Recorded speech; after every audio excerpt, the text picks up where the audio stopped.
Bonjour à tous et bienvenue dans ce flash.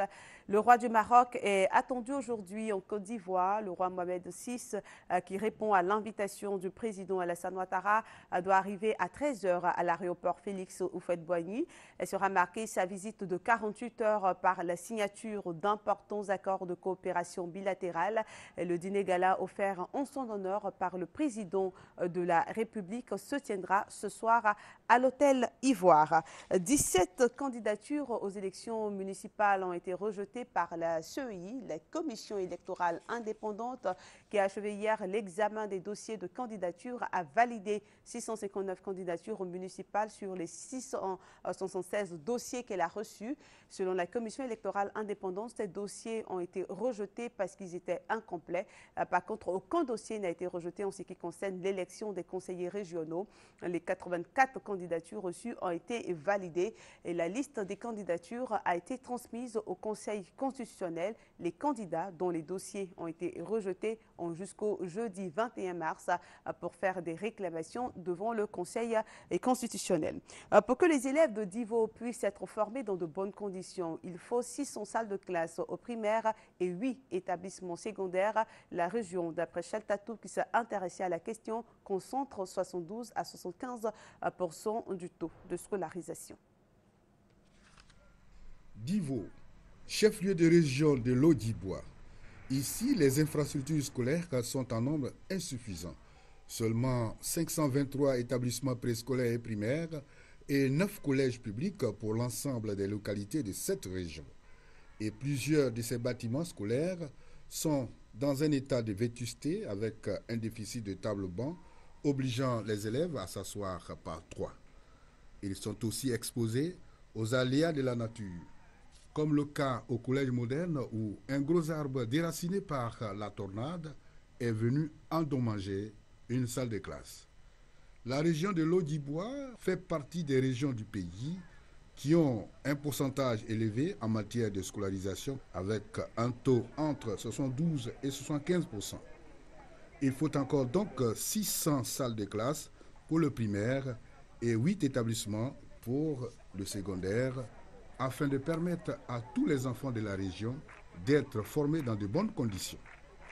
Pour le directeur régional de l'éducation nationale, l'espoir est permis avec les nouvelles dispositions de l'État qui veut faire de l'école ivoirienne un symbole référentiel marqué par la compétence et des résultats probants.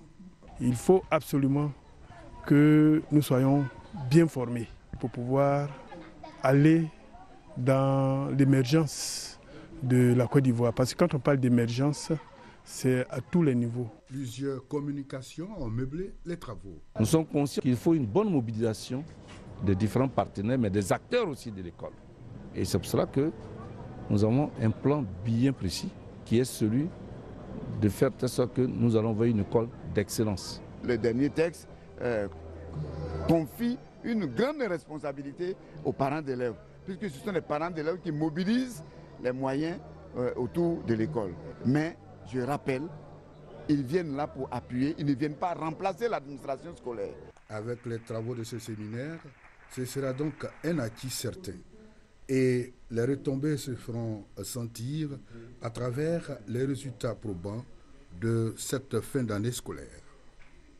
Dans le cadre du contrat de désendettement au développement, la France va apporter son assistance à la Côte d'Ivoire et va appuyer le service civique d'action pour l'emploi et le développement. C'est un programme qui cible les jeunes de 18 à 30 ans sans diplôme et sans expérience professionnelle.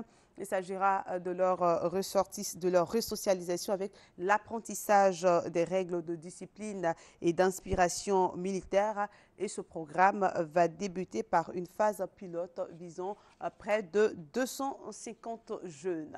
À l'étranger, la France a reçu la première preuve de vie des otages français enlevés le 19 février dans le nord du Cameroun.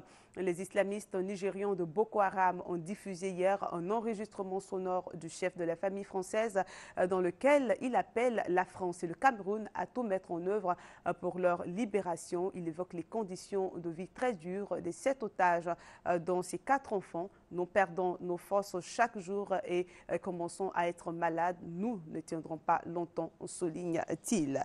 La messe inaugurale du pape François a eu lieu aujourd'hui. Le pape François a reçu ses emblèmes pontificaux devant plusieurs dizaines de milliers de personnes lors de cette messe et c'est donc paré de ses attributs pontificaux qu'il a célébré la messe. Le vrai pouvoir d'un pape est le service humble, concret, a-t-il déclaré. Le nouveau pape argentin a estimé qu'un pape doit ouvrir ses bras, accueillir avec affection et tendresse toute humanité, spécialement les plus faibles, les plus pauvres et les plus petits. Son pontificat commence aujourd'hui et c'est avec cette information que prend fin ce flash. J'aurai le plaisir de vous retrouver à 13h. A tout de suite.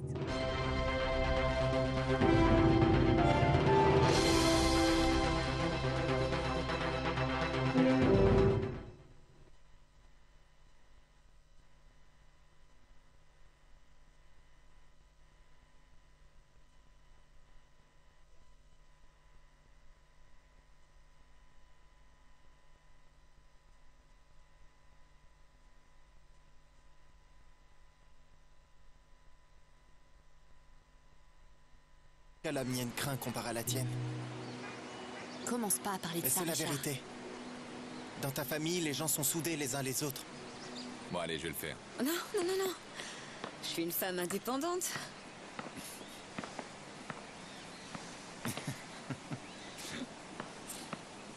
Ma chérie, qu'en dirait ton père, hein? Peut-être que je devrais envoyer mes amis lui rendre visite. Charles. Suivez Changes sur RTI 1 du lundi au vendredi à 18h30.